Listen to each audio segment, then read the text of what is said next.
வணக்கம். தமிழின் தலைப்புச் செய்திகள். குஜராத்தை மிஞ்சும் அளவுக்கு ஜார்க்கண்ட் மாநிலத்தில் வளர்ச்சிக்கான வளங்கள் நிறைந்துள்ளது. பிரதமர் நரேந்திர மோடி உரை. நீதிபதிகள் நியமனத்திற்கு கொலிஜியம் முறையை நீக்க கோரிக்கை. வரும் 25ஆம் தேதி உச்சநீதிமன்றத்தில் விசாரணை. மரணமடைந்த 10 காவல்துறையினரின் குடும்பங்களுக்கு தலா 3 லட்சம் ரூபாய் நிவாரண நிதி. முதலமைச்சர் ஜெயலலிதா உத்தரவு.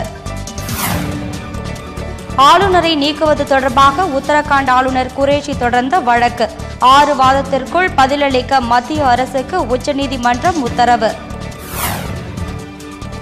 மது விற்பனையை மட்டுமே முக்கிய நோக்கமாக கொண்டுள்ளது தமிழக அரசு. கேரளாவை போன்று தமிழகத்தில் முழு மதுவிலக்கை அமல்படுத்த மருத்துவர் ராமதாஸ் வலியுறுத்தல். இனி விரிவான செய்திகள். வளர்ச்சியில் குஜராத்தை மிஞ்சும் அளவுக்கு ஜார்க்கண்ட் மாநிலத்திற்கு வளங்கள் இருக்கிறது என்று பிரதமர் நரேந்திர மோடி தெரிவித்தார். ஜார்க்கண்ட் மாநிலத்தில் நடந்த அரசு நிகழ்ச்சியில் கலந்து கொண்டு பிரதமர் நரேந்திர மோடி சிறப்புரையாற்றினார். அப்போது இந்தியாவில் மிகவும் வளர்ச்சி நிறைந்த மாநிலமாக உருவாகும் வளங்களை ஜார்க்கண்ட் மாநிலம் கொண்டுள்ளது என்றும், வளர்ச்சியில் குஜராத்தை மிஞ்சும் அளவுக்கு ஜார்க்கண்ட் மாநிலத்திற்கு சக்தி இருக்கிறது என்றும், ஜார்க்கண்ட் மாநிலத்தால் வளர்ச்சியை அடைய முடியும் என்று தெரிவித்த அவர், இங்குள்ள வளங்கள் தேசத்திற்கு அதிக பயன்களை கொடுக்கும் என்ற கனவுடனே முந்தைய பிரதமர் வாஜ்பாய் ஜார்க்கண்ட் மாநிலத்தை உருவாக்கினார் என்று தெரிவித்தார். ஆனால் வாஜ்பாயால் தொடங்கப்பட்ட திட்டங்கள் அனைத்தும் இங்கு இன்னும் நிறைவேற்றப்படாமல் உள்ளது. அவரால் தொடங்கப்பட்ட திட்டங்களை முன்னேற்ற பாதையில் எடுத்து செல்ல வேண்டும். இங்குள்ள வளங்களை ஒழுங்காக பயன்படுத்தினாலே மாநிலம் முன்னேற்றம் அடைய முடியும். பல அபிவிருத்தி திட்டங்களுடன் ஜார்க்கண்ட் மாநிலத்தை வளர்ச்சி அடைய செய்ய முடியும். இந்தியாவை நாம் வளர்ச்சி அடைய செய்ய வேண்டும் என்றால் நாட்டில் உள்ள பிற பகுதிகள் பின்தங்கியிருக்க கூடாது. முதலில் மாநிலங்களை வளர்ச்சி அடைய செய்யவே நாங்கள் விரும்புகிறோம் என்றும், இந்தியாவின் இருளை ஜார்க்கண்ட் மாநிலம் அகற்றும் என்றும் தெரிவித்தார். மேலும் தாது கட்டணம் தொடர்பாக எங்களது அரசின் முடிவால் வருடத்திற்கு ஜார்க்கண்ட் மாநிலத்திற்கு ரூபாய் 4000 கோடி வருமானம் கிடைக்கும் என்றும், இதற்காக ஜார்க்கண்ட் மாநில முதலமைச்சர் ஹேமந்த் சோரன் என்னிடம் வர வேண்டும் என்றும் தேவையில்லை என்று தெரிவித்த அவர், குழாயில் தண்ணீர் பெறுவது போல நீங்கள் குழாயில் எரிவாயும் பெற முடியும். அதற்காக எங்களது அரசு தொடர்ந்து பணிபுரிகிறது என்று பிரதமர் நரேந்திர மோடி தெரிவித்தார். நீதிபதிகள் நியமனத்திற்கு கொலிஜியம் முறையை நீக்க கோரி மனு மீதான விசாரணை வரும் 25ஆம் தேதி உச்சநீதிமன்றத்தில் நடைபெற உள்ளது. நீதிபதிகள் நியமனத்திற்கான கொலிஜியம் முறையை நீக்குவதற்கு எதிரான மனுக்கள் மீதான விசாரணை வரும் திங்களன்று உச்சநீதிமன்றத்தில் நடைபெற உள்ளது. கொலிஜியம் அமைப்பை நீக்கிவிட்டு தேசிய நீதிபதிகள் நியமன ஆணையத்தின் கீழ் புதிய அமைப்பை ஏற்படுத்துவதற்கான சட்ட திருத்த மசோதா நாடாளுமன்றத்தில் நிறைவேற்றப்பட்டது. இந்நிலையில் கொலிஜியம் அமைப்பை நீக்குவது அரசியல் சாசன சட்டத்திற்கு எதிரானது என கூறி முன்னாள் கூடுதல் சொலிசிட்டர் ஜெனரல் பிஷ்வஜித் பட்டாச்சாரியா, வழக்கறிஞர்கள் RK கபூர், மனோகர் லால் ஷர்மா, உச்சநீதிமன்ற வழக்கறிஞர்கள் உள்ளிட்டோர் 4 பொதுநல வழக்குகளை தாக்கல் செய்தனர். இந்த வழக்குகளை கொலிஜியம் அமைப்பு நீக்கப்பட்டால் நீதித்துறையின் சுதந்திரத்தன்மை பாதிக்கப்படும் என்று அவர்கள் புகார் தெரிவித்துள்ளனர். இந்த மனுவிற்கு முக்கியத்துவம் அளித்து துரிதமாக விசாரிக்கப்பட வேண்டும் என்று மனுதாரர்கள் தரப்பில் விடுக்கப்பட்ட கோரிக்கையை ஏற்று வரும் திங்கட்கிழமை மனு மீதான விசாரணை வரும் 25ஆம் தேதி நடைபெற உள்ளது. இதனை உச்சநீதிமன்ற தலைமை நீதிபதி RM லோதா தலைமையிலான அமர்வு அறிவித்துள்ளது. மரணமடைந்த 10 காவல்துறையினரின் குடும்பங்களுக்கு தலா 3 லட்சம் ரூபாயை முதலமைச்சர் நிவாரண நிதியிலிருந்து வழங்க முதலமைச்சர் ஜெயலலிதா உத்தரவிட்டுள்ளார். இதுகுறித்து முதலமைச்சர் ஜெயலலிதா வெளியிட்டுள்ள அறிக்கையில், திருச்சிராப்பள்ளி மாவட்டம் திருட்டு வீடியோ தடுப்பு பிரிவில் சிறப்பு உதவி ஆய்வாளராக பணிபுரிந்து வந்த குமார், நீடாமங்கலம் குற்றப்புலனாய்வு தனிப்பிரிவில் சிறப்பு உதவி ஆய்வாளர் பாலசுப்ரமணியன், வேலூர் குற்றப்புலனாய்வுத்துறை தனிப்பிரிவு சுருக்கெழுத்தர் ஜெயபிரகாஷ் ஆகியோர் மாரடைப்பால் உயிரிழந்துள்ளனர். மதுரை மாநகர் ஆயுதப்படை 6ஆம் பிரிவில் முதல் நிலை காவலர் ஜேம்ஸ் ராஜன், எட்டயாபுரம் காவல் நிலைய ஆய்வாளர் சங்கர்தேவ் ஆகியோர் சாலை விபத்தில் உயிரிழந்தனர்.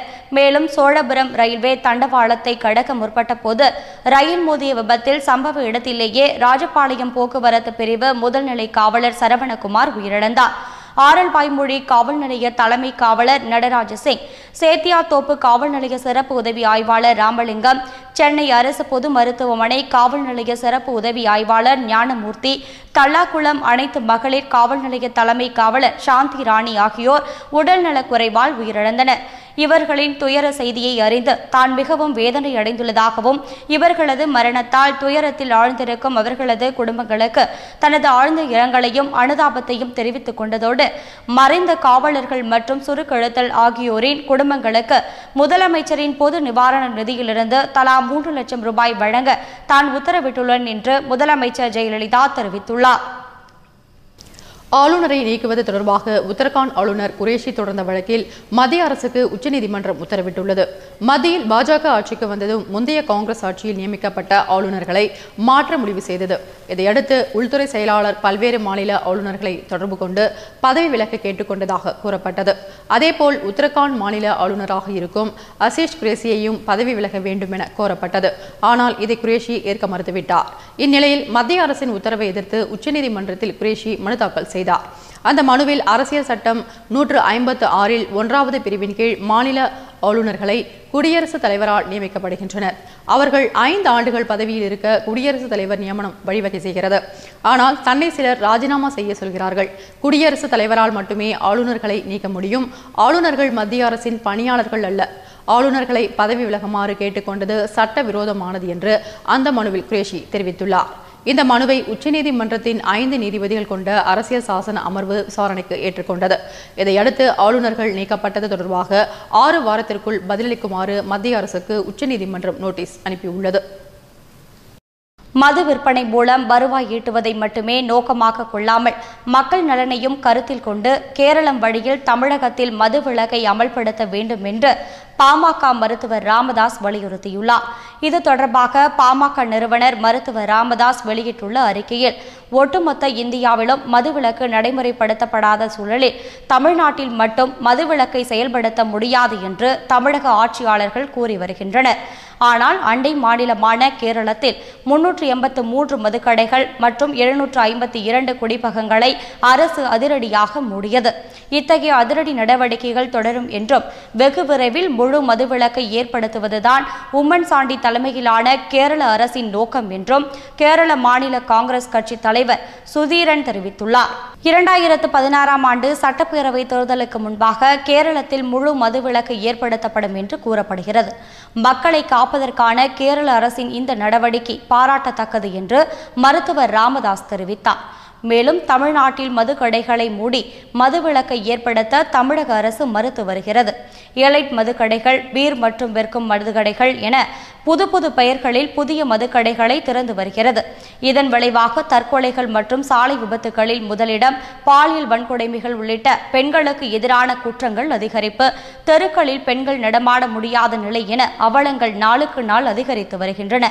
இதே நிலை தொடர்ந்தால் பெண்களுக்கு எதிரான குற்றங்கள், சட்டம் ஒழுங்கு சீரழிவு போன்றவற்றில் பீகார், உத்தரப்பிரதேசம் ஆகிய மாநிலங்களை விட மோசமான நிலைக்கு தமிழகம் தள்ளப்பட்டுவிடும் என்று தெரிவித்த மருத்துவர் ராமதாஸ், இனியும் மது விற்பனை மூலம் வருவாய் ஈட்டுவதை மட்டுமே நோக்கமாக கொள்ளாமல் மக்கள் நலனையும் கருத்தில் கொண்டு கேரளம் காட்டும் வழியில் படிப்படியாகவோ அல்லது ஒரே கட்டத்திலோ தமிழகத்தில் முழுமையான மதுவிலக்கை நடைமுறைப்படுத்த தமிழக அரசு முன்வர வேண்டும் என்று மருத்துவர் ராமதாஸ் வலியுறுத்தியுள்ளார்.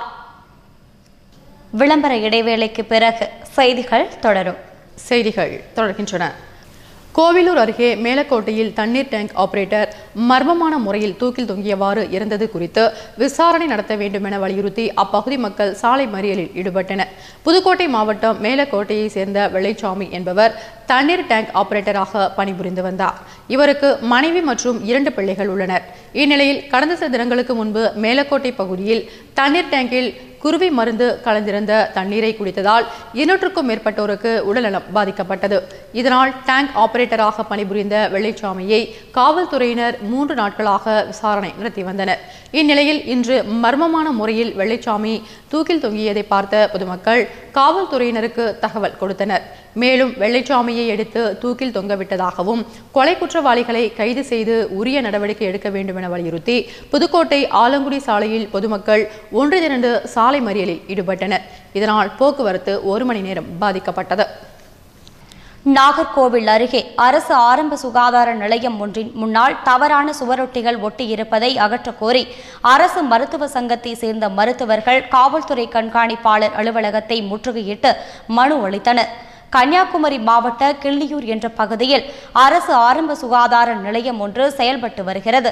இந்நிலையில் கடந்த சில மாதங்களாக அங்கு பணிபுரியும் ஆரம்ப சுகாதார மருத்துவர் மற்றும் ஊழியர்களை தவறான கண்ணோட்டத்தை சித்தரித்து சுவரொட்டி வாயிலாக ஒரு பிரச்சாரத்தை சிலர் செய்து வருகின்றனர். இந்த சுவரொட்டிகள் அடங்கிய பேனர் ஒன்று மருத்துவமனையின் முன்பு வைத்துள்ளது. இதனால் அரசு ஆரம்ப சுகாதார மருத்துவமனைக்கு கெட்ட பெயர் ஏற்படுகிறது.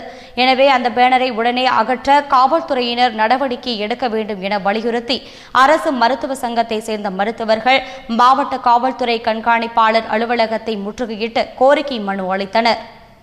தென்காசி அரசு ஆண்கள் மேல்நிலைப் பள்ளியில் அணு கதிர்வீச்சினால் ஏற்படும் விளைவுகளை எப்படி எதிர்கொள்வது என்பது குறித்து அரக்கோணம் தேசிய பேரிடர் மீட்புப் படை சார்பில் செயல்முறை விளக்கம் அளிக்கப்பட்டது. நெல்லை மாவட்டம் தென்காசி அரசு ஆண்கள் மேல்நிலைப் பள்ளியில் அரக்கோணம் தேசிய பேரிடர் மீட்புப் படை சார்பில் பேரிடர் மீட்பு குறித்து மாணவர்களுக்கு செய்முறை விளக்கம் அளிக்கப்பட்டது.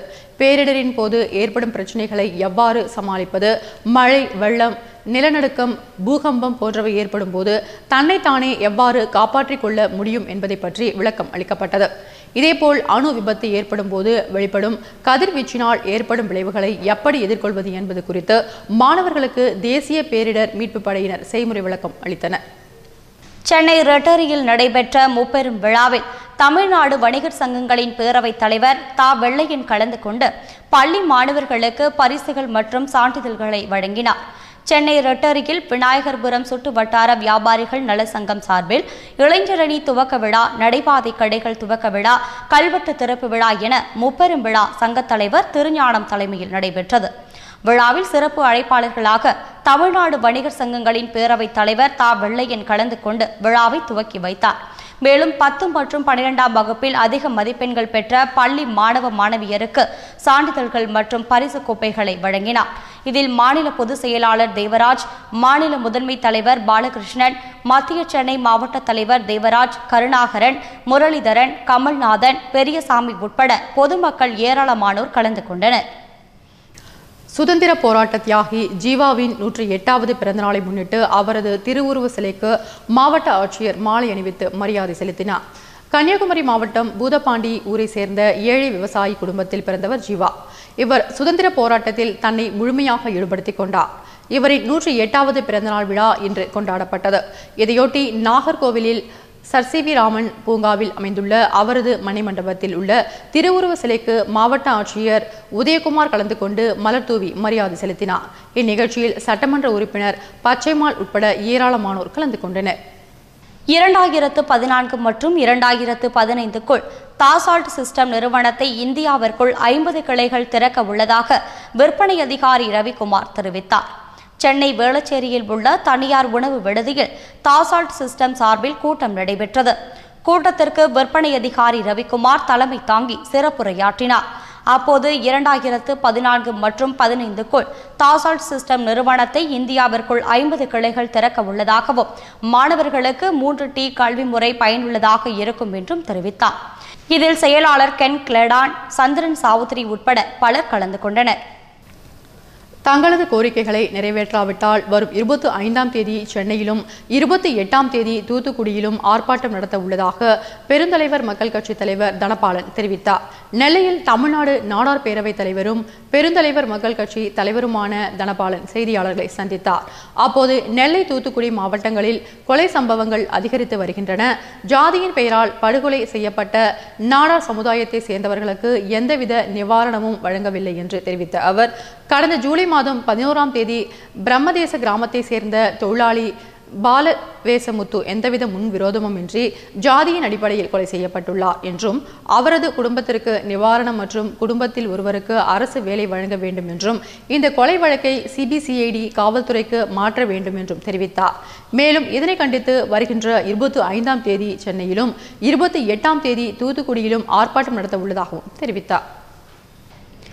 மண்டல் யாதவ் பிறந்த நாளை பிற்படுத்தப்பட்டோர் தினமாக அறிவிக்க வேண்டும் என்று தமிழ்நாடு யாதவ சங்கத்தின் தலைவர் சரசமுத்து யாதவ் தெரிவித்தார். சென்னை பத்திரிகையாளர் மன்றத்தில் தமிழ்நாடு யாதவ சங்கத்தின் தலைவர் சரசமுத்து யாதவ் செய்தியாளர்களை சந்தித்தார்.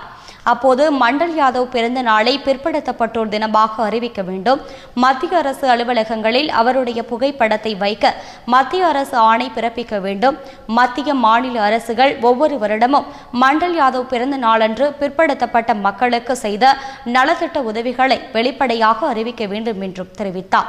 பேட்டியின் போது தென்மண்டல செயலாளர் கண்ணன் யாதவ், கௌரவ தலைவர் கைலாசம் அசோக் குமார் யாதவ் ஆகியோர் உடனிருந்தனர். பசுமை வீடுகள் திட்டத்தின் மூலம் நரிக்குறவர்களுக்கு இலவச வீடு கட்டித்தர வேண்டும் என்பன உட்பட பல்வேறு கோரிக்கைகளை வலியுறுத்தி சென்னையில் தமிழக ஆதிவாசிகளின் கூட்டமைப்பு மற்றும் தமிழ்நாடு நரிக்குறவ பழங்குடிகள் இயக்கம் சார்பில் உண்ணாநிலை போராட்டம் நடைபெற்றது. சென்னை சேப்பாக்கம் விருந்தினர் மாளிகை முன்பு தமிழக ஆதிவாசிகளின் கூட்டமைப்பு மற்றும் தமிழ்நாடு நரிக்குறவ பழங்குடிகள் இயக்கம் சார்பில் உண்ணாநிலை போராட்டம் நடைபெற்றது. போராட்டத்திற்கு தமிழக ஆதிவாசிகள் கூட்டமைப்பின் தலைவர் பாலன் தலைமை தாங்கினார். போராட்டத்தில் இந்தியாவின் மற்ற மாநிலங்களில் உள்ளதை போன்று தமிழ்நாட்டிலும் நரிக்குறவர் இன மக்களை பழங்குடியினர் ஆதிவாசிகள் பட்டியலில் சேர்க்க வேண்டும் என்றும், நரிக்குறவர்கள் இனத்தில் படித்துள்ள மக்களுக்கு அரசு மற்றும் பொது நிறுவனங்களில் பணி வழங்க வேண்டும் என்றும், தமிழக அரசு நடைமுறைப்படுத்தி வரும் பசுமை வீடுகள் திட்டத்தின் மூலம் நரிக்குறவர்களுக்கு இலவச வீடு கட்டித்தர வேண்டும் என்பன உட்பட பல்வேறு கோரிக்கைகளை வலியுறுத்தப்பட்டன. இதில் தமிழ்நாடு நரிக்குறவ பழங்குடிகள் இயக்கத்தின் செயலாளர் மகேந்திரன், மாநில பொதுச் செயலாளர் ஆறுமுகன் காணி, லட்சுமி உட்பட பலர் கலந்து கொண்டனர். திருவாரூரில் ஸ்டுடியோவிற்குள் புகுந்து 5 லட்சம் மதிப்பிலான பொருட்களை கொள்ளையடித்துச் சென்ற கொள்ளையர்களை காவல்துறையினர் தேடி வருகின்றனர். திருவாரூர் மாவட்டம் பேபி டாக்கிஸ் சாலையில் பிரபாகரன் என்பவர் ஸ்டுடியோ கடை நடத்தி வருகிறார். இவர் வழக்கம் போல் கடையை பூட்டிவிட்டு வீட்டிற்கு சென்று விட்டார். இன்று காலையில் ஸ்டுடியோவை திறந்து உள்ளே சென்றபோது கடையிலிருந்து 8 டிஜிட்டல் கேமராக்கள், LCD கம்ப்யூட்டர், TUP உள்ளிட்ட 5 லட்சம் மதிப்பிலான பொருட்கள் சூறையாடப்பட்டுள்ளதை கண்டு அதிர்ச்சி அடைந்தார். இதனையடுத்து பிரபாகரன் திருவாரூர் காவல்துறையினருக்கு தகவல் தெரிவித்தார். தகவலின் பேரில் மாவட்ட காவல்துறை கண்காணிப்பாளர் மதுரசாமி, காவல்துறை ஆய்வாளர் ராஜ்குமார் உள்ளிட்டோர் சம்பவ இடத்திற்கு விரைந்து சென்று மோப்பநாய் மற்றும் கைரேகை நிபுணர்களை வரவழைக்கப்பட்டு தீவிர சோதனை நடத்தினர். இதுகுறித்து காவல்துறையினர் வழக்கு பதிவு செய்து கொள்ளையர்களை தேடி வருகின்றனர். விளம்பர இடைவேளைக்கு பிறகு செய்திகள் தொடர்கின்றன. மயிலாடுதுறையில் ஊராட்சி ஒன்றிய குழு கூட்டம் இன்று நடைபெற்றது. மயிலாடுதுறையில் ஊராட்சி ஒன்றிய குழு கூட்டம் ஒன்றிய குழு தலைவர் சந்தோஷ்குமார் தலைமையில் நடைபெற்றது. கூட்டத்தில் ஊராட்சி ஒன்றிய குழு துணைத் தலைவர் பேசும்போது, திமுக ஆட்சியில் கட்டப்பட்ட 110 கலைஞர் வீடுகள் கட்டி முடித்தும் இதற்கான தொகை பட்டுவாடா செய்யப்படாமல் உள்ளது என்றும், அதற்கான தொகை கிடைக்குமா கிடைக்காதா என்ற போது கிடைக்கும் என்று கேள்வி எழுப்பினார். இதேபோல் மற்ற உறுப்பினர்கள் பேசும்போது, மயிலாடுதுறையில் பல கிராமங்களில் பேருந்து வசதிகள் இல்லாமல் இருப்பதாகவும் இது குறித்து ஆவணம் செய்ய வேண்டும் என்றும் கேட்டுக்கொண்டனர். அதற்கு ஒன்றிய குழு தலைவர் கேட்கப்பட்ட கேள்விகளுக்கு பதிலளித்து பேசினார். அப்போது மாவட்ட நிர்வாகத்தை கேட்டுக்கொண்டு அடுத்த கூட்டத்தில் பதில் அளிப்பதாக தெரிவித்தார். நாமக்கல்லில் நடைபெறும் தொழிலதிபர்கள் மாநாட்டில் இலங்கை தொழிலதிபர்கள் கலந்து கொள்வதற்கு எதிர்ப்பு தெரிவித்து பெரியார் திராவிட கழகத்தினர் மதுரை விமான நிலையத்தை முற்றுகையிட்டு போராட்டத்தில் ஈடுபட்டனர். மதுரையில் விமான நிலையத்தை முற்றுகையிட்டு பெரியார் திராவிடர் கழகத்தினர் போராட்டம் நடத்தினர். போராட்டத்திற்கு மாநில பொதுச் செயலாளர் ராமகிருஷ்ணன் தலைமை தாங்கினார். போராட்டத்தில் நாமக்கல்லில் நடைபெறும் தொழிலதிபர்கள் மாநாட்டில் பங்கேற்பதற்காக இலங்கை தொழிலதிபர்கள் 5 பேர் விமானம் மூலம் மதுரை வந்தடைந்தனர். இவர்களை தமிழ்நாட்டிற்குள் நுழையவிடக்கூடாது என்றும், ராஜபக்சே ஆதரவு பெற்ற தொழிலதிபர்களை இலங்கைக்கு திருப்பி அனுப்ப வேண்டும் என்று வலியுறுத்தப்பட்டன. இதையடுத்து மாநில பொதுச் செயலாளர் ராமகிருஷ்ணன் செய்தியாளர்களை சந்தித்தார். அப்போது தமிழர்களை கொன்று குவித்து தமிழர்களுக்கு எதிராக ஆட்சி செய்யும் ராஜபக்சேவின் நண்பர்களான இலங்கை தொழிலதிபர்கள் நாமக்கல்லில் உள்ள SMS கல்லூரியில் நடைபெறும் தொழில் மைய கருத்தரங்கிற்கு வருகை தர உள்ளனர். அவர்களை எதிர்த்து மறியலில் பெரியார் திராவிட கழகத்தினர் ஈடுபட்டுள்ளோம் என்றும், இந்த எதிர்ப்பையும் மீறி அவர்கள் கலந்து கொண்டால் கருத்தரங்கு நடைபெறும் கல்லூரியை முற்றுகையிடுவோம் என்றும் தெரிவித்தார். முற்றுகை போராட்டத்தில் கலந்து கொண்ட பெரியார் திராவிட கழகத்தினர் 25க்கும் மேற்பட்டோரை காவல்துறையினர் கைது செய்தனர். ராஜபாளையம் AKT தர்மராஜா பெண்கள் மேல்நிலைப் பள்ளியில் அனைவருக்கும் இடைநிலை கல்வி திட்டம் சார்பில் கணித பட்டதாரி ஆசிரியர்களுக்கான பணியிடை பயிற்சி முகாம் நடைபெற்றது. விருதுநகர் மாவட்டம் ராஜபாளையம் AKT தர்மராஜா பெண்கள் மேல்நிலைப் பள்ளியில் அனைவருக்கும் இடைநிலை கல்வி திட்டம் சார்பில் கணித பட்டதாரி ஆசிரியர்களுக்கான பணியிடை பயிற்சி முகாம் நடைபெற்றது.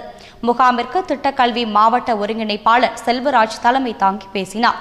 அப்போது கணித பாடத்தில் மாணவர்கள் அடிப்படை அறிவினை மேம்படுத்துவது குறித்து எடுத்துரைத்தார். இதில் கல்வி மாவட்ட அலுவலர்கள் விஷ்ணுதாஸ், ராமச்சந்திரன், சின்னசாமி, வேல்முருகன், குமரி நிர்மலா, ஐயனார் உட்பட்ட பல உயர்நிலைப் பள்ளி மற்றும் மேல்நிலைப் பள்ளி கணித பட்டதாரி ஆசிரியர்கள் கலந்து கொண்டனர். செஞ்சி அருகே உள்ள தேவதானம்பேட்டையில் லஞ்சம் வாங்கிய ஊராட்சி மன்ற தலைவர் ஆறுமுகத்தை லஞ்ச ஒழிப்பு காவல்துறையினர் கைது செய்தனர். விழுப்புரம் மாவட்டம் செஞ்சி அருகே தேவதானம்பேட்டை ஊராட்சியில் அரசு வழங்கும் இந்திரா நினைவு குடியிருப்பு திட்டத்தின் கீழ் வீடுகள் ஒதுக்கப்பட்டு கட்டுமான பணிகள் நடைபெற்று வருகின்றன.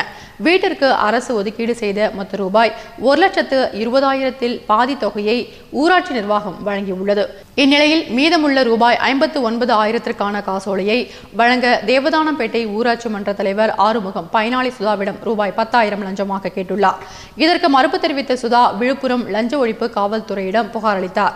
புகாரின் பேரில் ரசாயனம் தடவிய ரூபாய் 10,000 தேவதானம்பேட்டை ஊராட்சி மன்ற தலைவர் ஆறுமுகத்திடம் சுதா கொடுக்கும்போது மறைந்திருந்த லஞ்ச ஒழிப்பு காவல்துறையினர் கையும் களவுமாக பிடித்து அவரை கைது செய்தனர். சென்னையை அடுத்த ஆவடி அருகே உள்ள காடுவெட்டி பகுதியில் உள்ள பிளாஸ்டிக் அட்டை கிடங்கில் நிகழ்ந்த தீ விபத்தில் 4 பேர் உடல் கருகி பரிதாபமாக உயிரிழந்தனர். திருவள்ளூர் மாவட்டம் காடுவெட்டியில் தனியாருக்கு சொந்தமான குடோன் ஒன்றில் பழைய இரும்பு மற்றும் பிளாஸ்டிக் பொருட்கள் வைக்கப்பட்டிருந்தது. இங்கு திடீரென தீப்பிடித்து மளமளவென குடோனில் அனைத்து பகுதிகளுக்கும் பரவியது. தகவல் அறிந்து சம்பவ இடத்திற்கு விரைந்து வந்த தீயணைப்பு வீரர்கள் சுமார் 2 மணி நேரம் போராடி தீயை அணைத்தனர். தீயணைப்பு பணியில் ஆவடி, தாம்பரம், கிண்டி பகுதியைச் சேர்ந்த 10க்கும் மேற்பட்ட தீயணைப்பு வண்டிகள் ஈடுபடுத்தப்பட்டன. இந்த விபத்தில் அங்கு பணியாற்றிய அமர், ரகு, ராஜா, சரத்குமார் ஆகிய 4 பேரும் உடல் கருகி பரிதாபமாக உயிரிழந்தனர். குடோனில் தங்கியிருந்த தொழிலாளர்கள் கொசு கடிக்காமல் இருக்க புகை மூட்டம் ஏற்படுத்தி இருந்ததால் தீ விபத்து ஏற்பட்டிருக்கலாம் என முதற்கட்ட விசாரணையில் தெரிய வந்துள்ளது. இது தொடர்பாக குடோன் உரிமையாளர் இம்மானுவேலை காவல்துறையினர் பிடித்து விசாரணை செய்து வருகின்றனர். இந்து மக்கள் கட்சி தலைவர்களுக்கு காவல்துறையினர் போதிய பாதுகாப்பு வழங்க கோரி சென்னை சேப்பாக்கம் முன்பு ஆர்ப்பாட்டம் நடைபெற்றது. இந்து மக்கள் கட்சி தலைவர் அர்ஜுன் சம்பத்திற்கு காவல்துறை போதிய பாதுகாப்பு வழங்க கோரி சென்னை சேப்பாக்கம் விருந்தினர் மாளிகை முன்பு ஆர்ப்பாட்டம் நடைபெற்றது. ஆர்ப்பாட்டத்திற்கு மாநில இளைஞரணி தலைவர் ஜெயம்பாண்டியன் தலைமை தாங்கினார். ஆர்ப்பாட்டத்தில் இந்து மக்கள் கட்சி மாநில தலைவர் அர்ஜுன் சம்பத்திற்கு 4 முறை கொலை முயற்சி தாக்குதல் நடைபெற உள்ளது என்றும் காவல்துறையின் அவருக்கு போதிய பாதுகாப்பு வழங்க வேண்டும் என்றும் திருவள்ளூர் மாவட்ட தலைவர் சுரேஷ்குமாரை கொலை செய்த குற்றவாளிக்கு உடனடியாக தண்டனை வாங்கித்தர வேண்டும் என்பன உள்ளிட்ட கோரிக்கைகள் வலியுறுத்தப்பட்டன. இதில் மாநில நிர்வாகிகள் கணபதி, ரவி, வீரமாணிக்க சிவா, முத்து ரமேஷ் உட்பட பலர் கலந்து கொண்டனர். மீண்டும் தமிழ் தலைப்புச் செய்திகள். குஜராத்தை மிஞ்சும் அளவுக்கு ஜார்க்கண்ட் மாநிலத்தில் வளர்ச்சிக்கான வளங்கள் நிறைந்துள்ளது. பிரதமர் நரேந்திர மோடி உரை. நீதிபதிகள் நியமனத்திற்கு கொலீஜியம் முறையை நீக்க கோரிக்கை. வரும் 25ஆம் தேதி உச்சநீதிமன்றத்தில் விசாரணை. மரணமடைந்த 10 காவல்துறையினரின் குடும்பங்களுக்கு தலா 3 லட்சம் ரூபாய் நிவாரண நிதி. முதலமைச்சர் ஜெயலலிதா உத்தரவு. ஆளுநரை நீக்குவது தொடர்பாக உத்தரகாண்ட் ஆளுநர் குரேஷி தொடர்ந்த வழக்கு 6 வாரத்திற்குள் பதிலளிக்க மத்திய அரசுக்கு உச்சநீதிமன்றம் உத்தரவு. மது விற்பனையை மட்டுமே முக்கிய நோக்கமாக கொண்டுள்ளது தமிழக அரசு. கேரளாவை போன்று தமிழகத்தில் முழு மதுவிலக்கை அமல்படுத்த மருத்துவர் ராமதாஸ் வலியுறுத்தல். இத்துடன் செய்திகள் நிறைவடைகின்றன. மீண்டும் செய்திகள் நாளை காலை 8:30 மணிக்கு. வணக்கம்.